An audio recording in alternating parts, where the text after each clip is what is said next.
Bonjour, bonjour. Alors, une question me traverse la tête en ce moment et peut-être que c'est la situation de plusieurs parmi ceux qui me suivent et donc j'ai décidé d'en faire une vidéo. Que faire lorsque nous traversons une période de désert? Ou encore, que faire lorsque nous sommes visités par le statu quo dans les finances? Ou encore, que faire lorsque nos finances ont pris un coup? C'est une question fondamentale. Eh bien, vous savez, chers amis, en effet, la vie, elle est faite de saisons. Il y a plusieurs saisons dans la vie. Il y a la saison où vous semez, il y a la saison où vous moissonnez, mais il y a aussi la saison où vous travaillez ou encore la saison où vous attendez. Ce qui est sûr, il y a plusieurs saisons que l'on traverse. Et donc, une chose est de reconnaître cela et de se préparer en conséquence. En fait, dans la vie, dans nos finances, dans nos entreprises et même parfois dans nos relations, il y a des moments où la courbe descend, il y a des moments où la courbe baisse. Et quelle est l'attitude que nous devons tenir dans ces moments?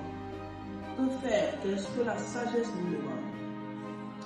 Dans cette vidéo, je voudrais parler franchement à quelqu'un et dire que si vous traversez ce genre de situation, ne pensez pas tout de suite que vous êtes maudit. Ne pensez pas que vous êtes nul. Ne pensez pas que demain ne sera pas meilleur ou encore que demain sera pire à aujourd'hui ou à hier. Non. Sachez que c'est peut-être un processus, c'est peut-être la normale des choses que vous vivez. Alors, la question revient. Que faire lorsque ça ne va pas? Que faire lorsque la courbe commence par descendre dans les finances, surtout dans les finances? Première chose que je voudrais nous proposer de faire est ceci. Nous devons d'abord apprendre, sinon vous devez apprendre à reconnaître votre réel état. Dans quel état êtes-vous? Ou encore, quelle est la situation? Vous savez, dans les Écritures, Proverbe 14, verset 17 nous dit que des riches font semblant d'être pauvres et des pauvres font semblant d'être riches. Nous devons savoir dans quel cadre nous nous présentons. Est-ce que ça va ou ça ne va pas? Il ne faut pas nier la vérité. Ok? Il ne faut pas nier la réalité. Nous devons savoir notre réel état. Et c'est en fonction de cela que nous faisons le reste. Donc, première étape, il faut reconnaître la situation. Il faut accueillir la situation. Il faut reconnaître l'état des choses. Est-ce que je suis riche? Est-ce que aujourd'hui ça va plus qu'hier? Et c'est en fonction de cela que je fais mes dépenses. C'est en fonction de cela que je fais mes projections. Deuxième chose, il faut distinguer ce dont vous avez besoin et ce que vous désirez simplement. Vous savez, lorsque on est dans une période de sécheresse financière, on ne dépense pas l'argent n'importe comment. On ne dépense pas l'argent n'importe comment. Il faut faire la différence entre ce que vous désirez et ce dont vous avez besoin. Cela vous permet de bien planifier et de vivre selon le rythme que la saison que vous traversez vous impose. Ça, c'est capital. Ok? Et puis la troisième chose est de penser à aider des gens qui sont dans une situation encore pire que la vôtre. Mais oui, nous devons penser à aller au secours de ceux-là qui appellent Dieu. Et c'est comme ça que Dieu a fait les choses. Dieu donne à celui qui sait.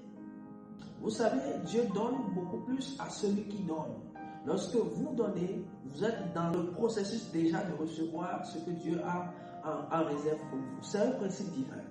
Et puis, ce n'est pas parce que vous êtes dans le besoin que vous allez faire les économies au point où vous n'allez pas en donner. Non, justement, c'est quand on est dans le besoin qu'il faut faire les semences.